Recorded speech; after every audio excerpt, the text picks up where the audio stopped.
வணக்கம். திருநெல்வேலி ஜோதிடர் சொக்கலிங்கம் என்ற யூடியூப் சேனல் இது வரைக்கும் 1000க்கும் மேற்பட்ட பேர்களுக்குண்டான பலன்கள் பதிஞ்சிருக்கிறேன். ஸோ இந்த சேனலை சப்ஸ்கிரைப் பண்ணிவிட்டு ஹோம் பேஜில் போய் வீடியோ செஷனில் பார்த்து அந்தந்த பேருக்குடையவங்க உங்கள் பேர்களுக்குண்டான பலன்கள் தெரிஞ்சுக்கோங்க. குறிப்பாக அந்த சக்கரபாண்டியன் அப்படிங்கிற பேருடையவங்க உங்கள் குடும்பத்திலேயோ சொந்தக்காரங்களே நட்பு வட்டாரத்தில் இருந்தாங்கன்னா அவங்களுக்கு நம்ம வீடியோ லிங்கை தயவு செஞ்சு ஷேர் பண்ணுங்கள்.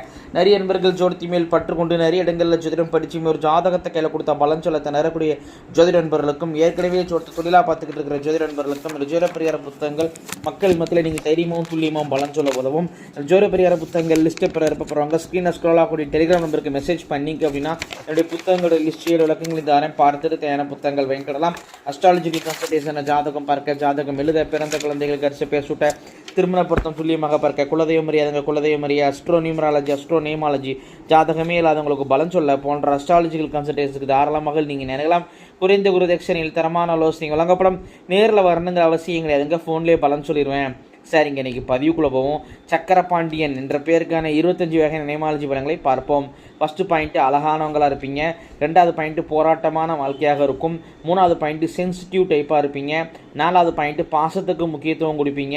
அஞ்சாவது பாயிண்ட்டு உங்கள் வீடு எங்கே அமைஞ்சாலும் வீட்டுக்கு பக்கத்தில் கோவிலோ சர்ச்சோ மசூதியோ கண்டிப்பாக இருக்கும். ஆறாவது பாயிண்ட்டு ஃப்ரெண்ட்ஷிப்புக்கு முக்கியத்துவம் கொடுப்பீங்க. ஏழாவது பாயிண்ட்டு ஃப்ரெண்ட்ஸுகளுக்காக அதிக நேரம் ஸ்பெண்ட் பண்ணுவீங்க. எட்டாவது பாயிண்ட்டு வயசு வித்தியாசமுள்ள மனைவி அமைவாங்க. ஒன்பதாவது பாயிண்ட்டு தூக்க பிரியராக இருப்பீங்க. பத்தாவது பாயிண்ட்டு மனைவி அவங்க அம்மா சொல் பேச்சு கேட்டு தான் நடப்பாங்க. 11வது பாயிண்ட்டு அம்மாவுக்கு மன வாழ்க்கையில் திருப்தி இருக்காது, அப்பாவை பிரிஞ்சோ அல்லது கடமைக்கணும் வாழ்வாங்க.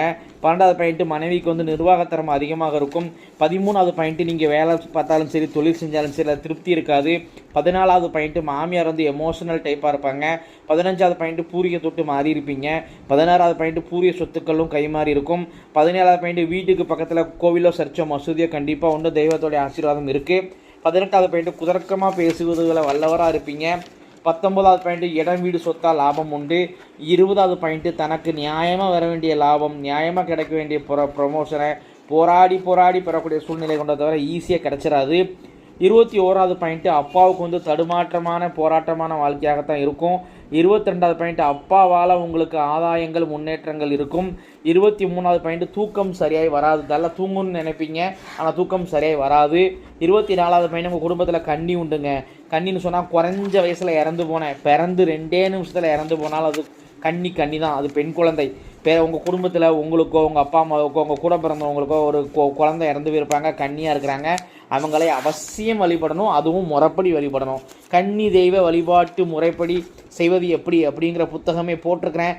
டெலிகிராம் ஆப்புக்கு தொடர்பு போனீங்கன்னா அந்த புத்தகத்தை அனுப்பிச்சிக்கிறேன். அதன்படி கன்னி தெய்வ வழிபாடு முறைப்படி செஞ்சுக்கோங்க. 25வது பாயிண்ட்டு உங்களுடைய ஆத்மார்த்தமான தெய்வம், முன் ஜென்மத்தில் நீங்கள் வேண்டி விரும்பி வழிபட்ட தெய்வம் இந்த ஜென்மத்தை அர்பாலிக்க நிற்கிறது யார் அப்படின்னு கேட்டிங்கன்னா கிருஷ்ண பரமாத்மா தாங்க. இத்துடன் சக்கரபாண்டியன் என்ற பேருக்கான 25 வகையான நேமாலஜி பலன்கள் முடிவடைகின்றன. பேரை வச்சே 25 பலன் சொல்கிறேன் அப்படின்னாங்க, ஜாதகத்தை சின்ன அதிகமாகவும் இல்லை துல்லியமாகவும் சொல்வேன் அப்படிங்கிறத யோசித்து பாருங்கள் நண்பர்களே. ஸோ ஒரு முறை அஸ்ட்ராலஜிக்கல் கன்சல்டேஷனுக்கு வாங்க. நன்றி நேயர்களே, நன்றி, வணக்கம்.